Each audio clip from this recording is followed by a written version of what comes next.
ನಮಸ್ಕಾರ ವೀಕ್ಷಕರೇ, ಸಪ್ತಶ್ವ ಚಾನೆಲ್ಗೆ ಸ್ವಾಗತ. ನಾನು ಚಂದ್ರಿಕಾ. ಈ ವಾರ್ ಎಫೆಕ್ಟ್ ಇಂದ ಏನೆಲ್ಲ ತೊಂದರೆ ಆಗ್ತಾ ಇದೆ ಅಂತ ನೋಡಿದ್ದೀರಿ ಅಲ್ವಾ?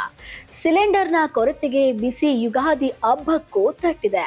ನಿಮಗೆಲ್ಲ ಗೊತ್ತಿರೋ ಹಾಗೆ ಸಿಲಿಂಡರ್ ಸಮಸ್ಯೆಯಿಂದ ಜನರು ಹೇಗೆಲ್ಲ ಪರದಾಡ್ತಿದ್ದಾರೆ ಅನ್ನೋದನ್ನ ಪ್ರತಿದಿನ ನೋಡ್ತಾನೆ ಇದ್ದೀರಾ. ಅದರಲ್ಲೂ LPG ಸಿಲಿಂಡರ್ಗಳ ಅಭಾವ ಸದ್ದು ಎಲ್ಲೆಡೆ ಜೋರಾಗಿ ಕೇಳ್ಬರ್ತಾ ಇದೆ. ಇದರ ಪರಿಣಾಮವಾಗಿ ನೇರವಾಗಿ ಹೋಟೆಲ್, ಕೆಫೆ, ಸಣ್ಣ ಪುಟ್ಟ ಹೋಟೆಲ್ಗಳ ಮೇಲೆ ಬಿದ್ದಿದೆ. ಈಗ ಇದರ ಪರಿಣಾಮ ಎಲ್ಲ ಸಂಭ್ರಮಕ್ಕೆ ಉಪಯೋಗಿಸುವ ನಮ್ಮ ಕರ್ನಾಟಕದ ಪ್ರತಿಷ್ಠಿತ ಬ್ರ್ಯಾಂಡ್ ಮೇಲೆ ಬಿದ್ದಿದೆ. ಹಾಗಾದ್ರೆ ಯಾವ ಬ್ರ್ಯಾಂಡ್ ಅದು, ಏನೆಲ್ಲ ತೊಂದರೆ ಆಗ್ತಿದೆ, ಅದೆಲ್ಲದರ ಫುಲ್ ಡೀಟೇಲ್ಸ್ ಇಲ್ಲಿದೆ ನೋಡಿ.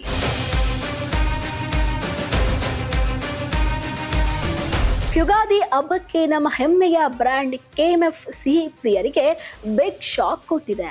ಹೌದು, ಮುಂದಿನ 2 ದಿನಗಳಲ್ಲಿ ನಂದಿನಿ ಉತ್ಪನ್ನಗಳ ಲಭ್ಯತೆಯಲ್ಲಿ ವ್ಯತ್ಯಯವಾಗುವ ಸಾಧ್ಯತೆ ಇದೆ ಎಂಬ ವರದಿಗಳು ಕಂಡುಬಂದಿದ್ದಾವೆ. ಇನ್ನು ನಮ್ಮ KMF ಭಾರತದ 2ನೇ ಅತಿದೊಡ್ಡ ಮತ್ತು ದಕ್ಷಿಣ ಭಾರತದ ಅತಿದೊಡ್ಡ ಡೈರಿ ಸಹಕಾರಿ ಸಂಸ್ಥೆಯಾಗಿದೆ.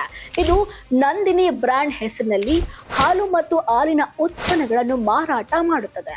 ಸುಮಾರು 24,000 ಹಳ್ಳಿಗಳಿಂದ ದಿನಕ್ಕೆ 85 ಲಕ್ಷ ಕೆಜಿಗೂ ಹೆಚ್ಚು ಹಾಲು ಸಂಗ್ರಹಿಸುವ ಈ ಸಂಸ್ಥೆ ಕರ್ನಾಟಕದ ಹೈನುಗಾರರ ಆರ್ಥಿಕ ಸಬಲೀಕರಣಕ್ಕೆ ಪ್ರಮುಖವಾಗಿದೆ. KMFನ ಎಲ್ಲಾ ಉತ್ಪನ್ನಗಳು ನಂದಿನಿ ಬ್ರ್ಯಾಂಡ್ ಅಡಿಯಲ್ಲಿ ಮಾರಾಟವಾಗ್ತವೆ. ಇದು ಹಾಲು, ಮೊಸರು, ತುಪ್ಪ, ಚೀಸ್, ಬೆಣ್ಣೆ, ಪನ್ನೀರ್, ಐಸ್ ಕ್ರೀಮ್ ಮತ್ತು ಸಿಹಿ ತಿನಿಸುಗಳನ್ನ ಒಳಗೊಂಡಿದೆ. ನಂದಿನಿ ಹಾಲನ್ನ ಅವಲಂಬಿಸಿರೋ ಜನರು ಈಗ ಸಂಕಷ್ಟದಲ್ಲಿ ಸಿಲುಕಿದ್ದಾರೆ ಅಂತಾನೆ ಹೇಳ್ಬೋದು. ಅಷ್ಟೇ ಅಲ್ಲದೆ ಕಳೆದ ಸುಮಾರು 50 ವರ್ಷಗಳಿಂದ KMF ತಿರುಪತಿ ವೆಂಕಟೇಶ್ವರ ಸ್ವಾಮಿಯ ಪ್ರಸಾದವಾದ ಲಡ್ಡು ತಯಾರಿಸಲು KMF ತನ್ನ ನಂದಿನಿ ಬ್ರ್ಯಾಂಡ್ನ ಉನ್ನತ ಗುಣಮಟ್ಟದ ತುಪ್ಪವನ್ನು ಪೂರೈಸುತ್ತಿರುವುದು ನಮಗೆಲ್ಲ ಗೊತ್ತೇ ಇದೆ.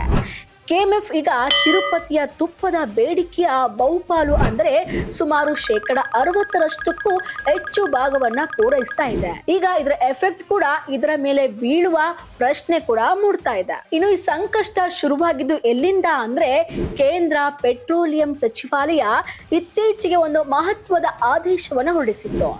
ಗೃಹ ಬಳಕೆಯ LPG ಉತ್ಪಾದನೆ ಮತ್ತು ಪೂರೈಕೆಗೆ ಹೆಚ್ಚಿನ ಆದ್ಯತೆ ನೀಡಬೇಕು ಅನ್ನೋದು ಆ ಆದೇಶದ ಸಾರಾಂಶವಾಗಿದ್ದು, ಮನೆಗಳಲ್ಲಿ ಸಿಲಿಂಡರ್ ಕೊರತೆಯಾಗಬಾರದು ಎನ್ನುವ ಉದ್ದೇಶವೇನೋ ಒಳ್ಳೆಯದು. ಆದ್ರೆ ಇದರ ನೇರ ಹೊಡೆತ ಬಿದ್ದಿದ್ದು ವಾಣಿಜ್ಯ ಬಳಕೆಯ ಸಿಲಿಂಡರ್ಗಳ ಮೇಲೆ ಮಾತ್ರ. ಇನ್ನು ಈ ಗಂಭೀರ ಪರಿಸ್ಥಿತಿಯನ್ನು ಗಮನಿಸಿ ಮುಖ್ಯಮಂತ್ರಿ ಸಿದ್ದರಾಮಯ್ಯನವರು ಈಗ ಅಖಾಡಕ್ಕೆ ಇಳಿದಿದ್ದಾರೆ. ಕೇಂದ್ರ ಸಚಿವ ಹರ್ದೀಪ್ ಸಿಂಗ್ ಪುರಿ ಅವರಿಗೆ ಪತ್ರ ಬರೆದಿರುವ CM, ಬೆಂಗಳೂರಿನಂತಹ ಮಹಾನಗರದಲ್ಲಿ ಈ ರೀತಿಯ ಅಭಾವ ಉಂಟಾದ್ರೆ ಲಕ್ಷಾಂತರ ಜನರು ಬದುಕು ಅಸ್ತವ್ಯಸ್ತವಾಗಲಿದೆ. ಕೂಡಲೇ ಪೆಟ್ರೋಲಿಯಂ ಸಚಿವಾಲಯ ಮಧ್ಯ ಪ್ರವೇಶಿಸಬೇಕು ಎಂದು CM ಸಿದ್ದರಾಮಯ್ಯನವರು ಮನವಿ ಕೂಡ ಮಾಡಿಕೊಂಡಿದ್ದಾರೆ.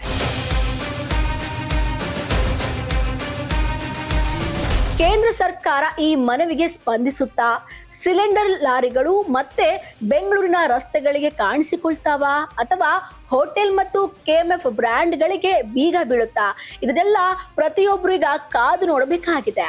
ಅಲ್ಲಿವರೆಗೆ ಆಹಾರದ ವಿಚಾರದಲ್ಲಿ ಪ್ರತಿಯೊಬ್ಬರು ಜಾಗರೂಕತೆ ಇರುವುದು ತುಂಬಾನೇ ಒಳ್ಳೆಯದು.